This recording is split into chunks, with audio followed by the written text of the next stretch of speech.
Quando a alma se fecha, o corpo grita. Nem sempre esse grito é audível. Às vezes, ele se manifesta como um cansaço constante, como um aperto silencioso no peito, como noites em que o sono não chega, mesmo depois de um dia inteiro de exaustão. Há um tipo de isolamento que não é o silêncio reparador, mas sim uma desconexão vibracional, uma ruptura sutil e constante entre quem você é por dentro e o mundo ao redor. É como se você se retirasse da própria vida, pouco a pouco, acreditando que está se protegendo, quando na verdade está deixando sua energia definhar. Bruce Lipton nos mostra que cada pensamento, cada emoção, molda a química que circula no corpo. E quando as emoções que dominam o nosso campo interno são medo, tristeza ou ressentimento, as células passam a operar em um modo de sobrevivência crônica. O sistema imunológico enfraquece, a vitalidade se reduz, e o corpo começa a responder como se o perigo fosse permanente. É nesse estado que o isolamento emocional se transforma, silenciosamente, em um desgaste físico profundo. Joe Dispenza complementa essa visão ao lembrar que o nosso campo eletromagnético não é apenas um conceito poético, mas uma realidade mensurável. Quando trocamos energia com outras pessoas, através da presença, do olhar, da escuta genuína, nosso campo se expande, ele se fortalece. Mas quando cortamos essas trocas, esse campo se retrai. É como se a nossa luz interna começasse a piscar, vacilante, até se tornar quase invisível. O mais perigoso é que o isolamento pode parecer, no início, um refúgio seguro, uma forma de não se machucar mais. Mas aos poucos, essa escolha se revela uma armadilha, porque ao nos afastarmos das conexões, também nos afastamos das oportunidades de cura, de troca, de renovação. A proteção vira prisão. Imagine uma planta que, por medo de se queimar, decide fechar-se ao sol. Ela acredita que, assim, estará segura, mas ao recusar a luz, ela interrompe o próprio ciclo de vida. No escuro, a seiva perde força, as folhas perdem cor, e lentamente ela deixa de florescer. É assim que a alma reage quando se fecha demais. Sem perceber, vai deixando de receber a energia que a sustenta. E talvez a pergunta mais importante seja: será que o que você chama de proteger-se não é, na verdade, um lento processo de autossabotagem? O isolamento como resposta ao trauma? E por que ele se torna uma prisão invisível? Muitas vezes, o isolamento nasce como uma reação legítima a uma dor que parecia insuportável. Um rompimento, uma traição, uma perda. A mente, para sobreviver, constrói muros invisíveis. São barreiras feitas de silêncio, de desconfiança, de um cuidado excessivo com o que se mostra ou com quem se deixa entrar. No início, esses muros parecem dar segurança. É como ter um abrigo durante a tempestade, mas com o tempo, o abrigo se torna a própria tempestade. A neurociência e a biologia celular mostram que, em momentos de ameaça emocional, o corpo aciona mecanismos de defesa que vão além da mente. Bruce Lipton explica que crenças mantidas sob o estado constante de medo começam a reprogramar as células. É como se cada célula recebesse a mensagem de que o mundo externo é hostil, e por isso passa a operar em modo de sobrevivência. Nesse estado, o crescimento é interrompido, a criatividade diminui e a capacidade de se conectar profundamente enfraquece. O que antes foi um gesto de autoproteção, aos poucos, se transforma em uma prisão invisível. Você começa a selecionar cada palavra, a medir cada expressão, a evitar situações que possam expor a vulnerabilidade. E, sem perceber, essa escolha retira não só o risco de se ferir, mas também a possibilidade de se nutrir. Porque conexões humanas verdadeiras sempre envolvem um certo grau de exposição. É como construir um castelo para se proteger dos ataques, mas depois descobrir que as portas foram trancadas por dentro, e você é o prisioneiro. O isolamento deixa de ser uma decisão consciente e passa a ser um hábito automático, um reflexo condicionado. Ele molda a forma como você percebe as pessoas, como interpreta gestos, como prevê interações, sempre com a lente da precaução extrema.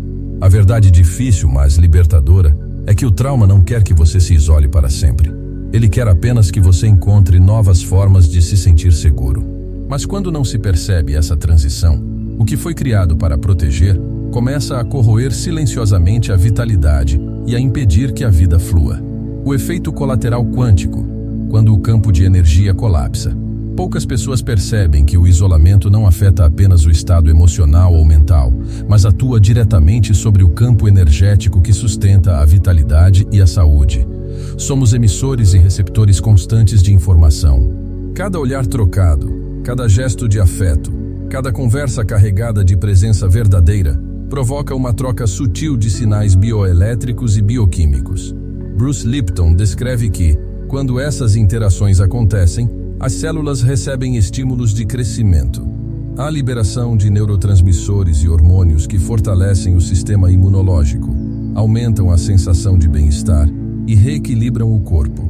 Mas quando o isolamento se prolonga, a frequência de troca cai drasticamente. O corpo, que evoluiu para prosperar em meio à cooperação e ao contato, começa a sentir a ausência de estímulo como um sinal de perigo. O campo eletromagnético, que antes se expandia pela coerência gerada nas trocas humanas, começa a retrair. É como se a sua energia deixasse de ocupar um espaço amplo e vibrante e passasse a encolher para uma zona mínima de autopreservação. Joe Dispenza explica que o coração é um dos maiores geradores de campo eletromagnético do corpo humano, e sua amplitude é diretamente influenciada por estados emocionais positivos e interações significativas. Quando você se isola, a coerência cardíaca perde ritmo, o batimento se torna mais irregular, o campo emitido enfraquece e a ressonância com outras pessoas diminui. É por isso que, quanto mais o isolamento se prolonga, mais difícil parece esbarrar com alguém que desperte conexão genuína. Na perspectiva da física quântica, nossas trocas humanas envolvem mais do que palavras. Há emissão e absorção de fótons, pequenas partículas de luz, que carregam informação e regulam processos celulares. No isolamento, esse fluxo é drasticamente reduzido. É como um rio cujas águas param de correr. Aos poucos, a pureza se perde e a vida que depende dele começa a desaparecer. Esse colapso do campo energético não acontece de forma abrupta. Ele é lento, silencioso, quase imperceptível no início. Você apenas começa a se sentir mais cansado, menos criativo, mais propenso a doenças, com a mente menos inspirada. Mas no fundo, não é apenas cansaço. É a sua energia vital operando no modo mínimo, privada da nutrição invisível que o contato humano proporciona. O isolamento, nesse sentido, não é apenas solidão, é a perda da dança energética com a vida. E quando essa dança cessa, não é apenas o coração que se fecha, é todo o seu campo que se encolhe, deixando de chamar para perto aquilo que poderia nutrir, curar e expandir. O mito da autossuficiência espiritual.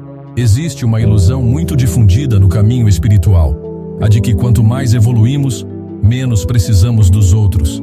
É como se o ideal fosse atingir um estado tão elevado de consciência que a companhia, o diálogo ou o toque humano se tornassem dispensáveis. Essa crença, no entanto, é uma distorção perigosa. O próprio funcionamento da vida nos mostra o contrário. Nenhum ecossistema prospera em isolamento.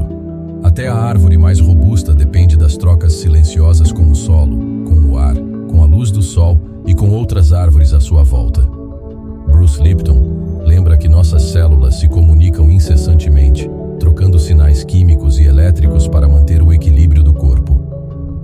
Quando essa comunicação interna é saudável, ela se reflete também na forma como interagimos externamente. No entanto, quando acreditamos que não precisamos de ninguém, estamos, na verdade, fechando portas sutis por onde a vida flui até nós. É como se estivéssemos dizendo para o campo, não preciso receber. E sem perceber, também deixamos de enviar. Joe Dispenza fala sobre a importância da troca energética para a expansão do campo eletromagnético. Ele mostra que, ao compartilhar emoções autênticas, geramos coerência não só em nosso coração, mas também no coração de quem está conosco. Isso cria um efeito de ressonância que amplia a energia de ambos. Ao recusar esse intercâmbio, acreditando que a autossuficiência é sinal de força, acabamos reduzindo o potencial do nosso próprio campo e nos afastando das experiências que poderiam nutrir nosso crescimento. A Até os monges e mestres espirituais, frequentemente citados como símbolos de independência, vivem em comunidades. Eles meditam, sim, mas também se reúnem, compartilham refeições, cantos e trabalhos. A espiritualidade madura não é sinônimo de isolamento, e sim de conexão consciente. É estar tão firme em si mesmo que pode abrir-se ao outro sem medo de se perder. O mito da autossuficiência, muitas vezes, é apenas o medo disfarçado. Medo de ser ferido novamente. Medo de se decepcionar. Medo de repetir histórias dolorosas. Assim, em vez de curar, construímos um castelo silencioso onde nos trancamos com nossas próprias vozes internas. Mas esse castelo não é um templo, é uma prisão. A verdadeira evolução espiritual não é sobre precisar menos, mas sobre amar mais, trocar mais e permitir que a vida circule livremente por nós. O corpo como mensageiro, sinais físicos do isolamento. O corpo humano é um diário silencioso que registra em cada célula a história das nossas emoções. Quando nos isolamos por tempo prolongado, essa escolha não permanece apenas no campo psicológico. Ela se imprime na fisiologia, moldando hormônios, respostas imunológicas e até a expressão dos nossos genes. Bruce Lipton explica pela epigenética que o ambiente interno criado pelas emoções é capaz de ligar e desligar códigos genéticos, influenciando diretamente nossa saúde. O isolamento prolongado, alimentado por medo, ressentimento ou autossabotagem, mantém o corpo num estado constante de alerta. É como se estivéssemos sempre preparados para um perigo que nunca chega.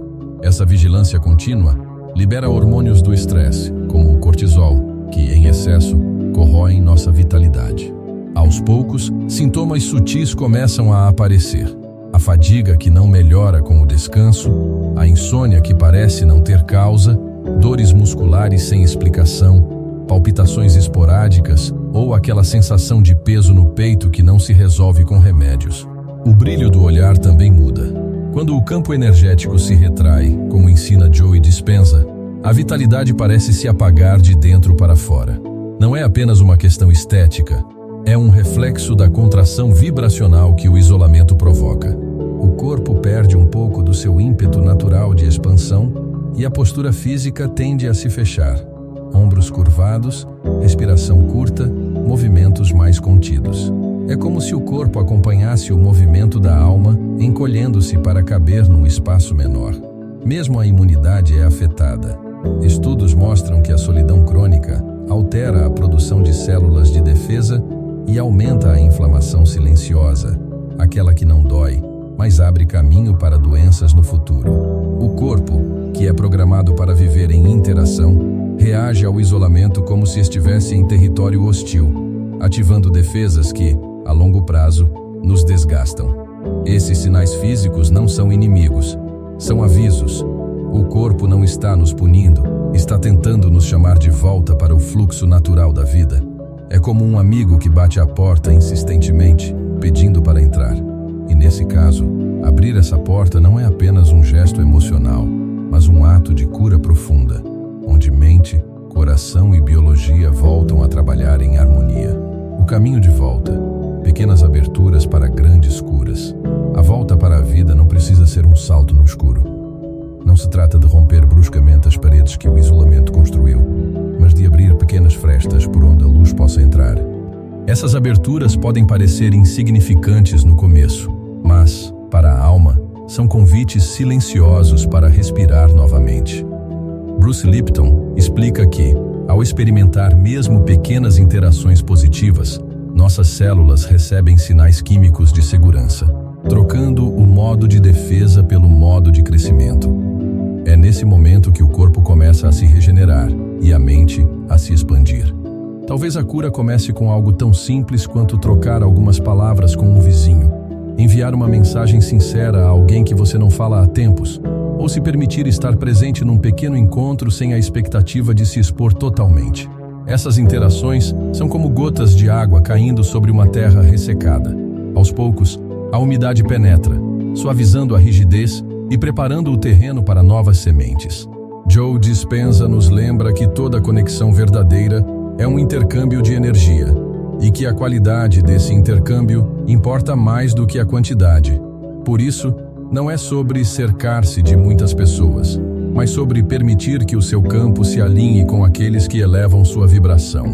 Um sorriso trocado, um olhar genuíno, uma escuta sem julgamento. Cada gesto é uma reprogramação silenciosa, reescrevendo as mensagens que o corpo envia ao cérebro e que o cérebro envia às células.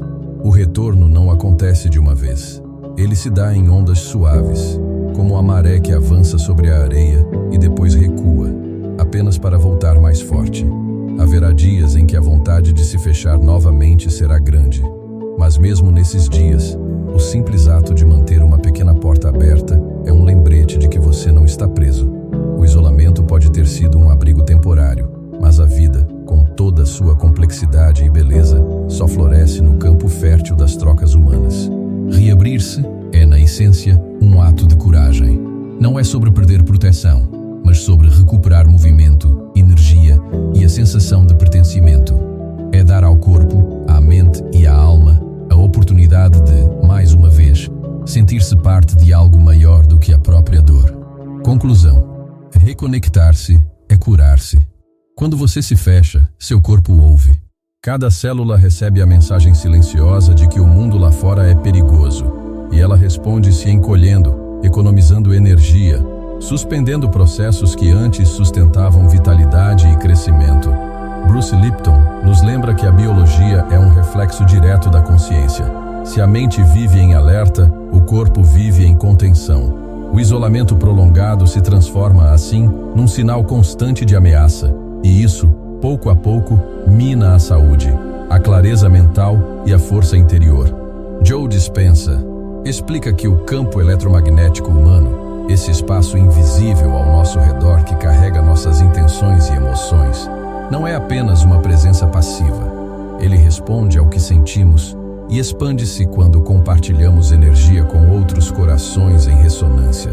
Mas quando nos fechamos, esse campo se contrai, perde intensidade e nossa capacidade de criar e atrair experiências nutritivas diminui.